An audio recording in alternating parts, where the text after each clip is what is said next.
मंच पर विराजमान ट्रेंडिंग स्टार खेसारी लाल यादव जी का शानदार आगमन हो चुका है। साहब आपको मालूम होना चाहिए बिहार के ऐतिहासिक धरती पे ट्रेंडिंग स्टार खेसारी लाल यादव मौजूद है। मंच पर एक जोरदार तालियां भागलपुर के होते हैं।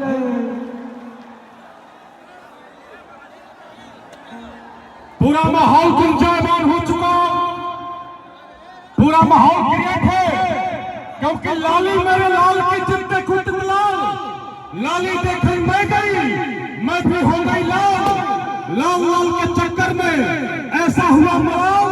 तब तक मंच में अचानक आ गया भोजपुरी का सुपरस्टार खेसारी लाल के लिए जोरदार तालियां। ये माहौल है प्यासी, ये मोहब्बत है कलाकारों की बिहार के नौजवानों से। आज के डेट में बिहार की प्रतिष्ठा, बिहार का सम्मान, बिहार की भूमिका अगर कोई कलाकार तय करता है तो ग्लोबल स्टार खेसारी है, जो इस मंच में मौजूद आप सभी के प्यार को पाने के लिए मुस्तैद है। खेसारी लाल यादव जी, मैं चाहता हूं थोड़ा सा पीछे पीछे होइए आप लोग, थोड़ा सा पीछे पीछे। मंचासीन ऑन द स्पॉट महानायक, सदी के महानायक और भोजपुरी में अपने गायकी और नायकी से पूरे हिंदुस्तान नहीं पूरे वर्ल्ड में जिसने बिहार के परचम को लहराया वो ग्लोबल स्टार खेसारी मंच से मौजूद है।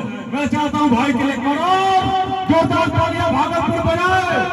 मैं तो सम्मान के साथ कहता हूं प्यासी के लिए क्या आपने गाया ऐसा बड़ा पैरो हो रहा है। तू खेसरिया के दिल में मतभेद कर दे, तू खेसरिया के दिल में मतभेद कर देलू, जोगा फरिया में खैलू में छेद कर देलू। ये गाना पूरा वर्ल्ड में हिट हुआ। आई खेसारी जी के साथ छोटा बच्चा हुई।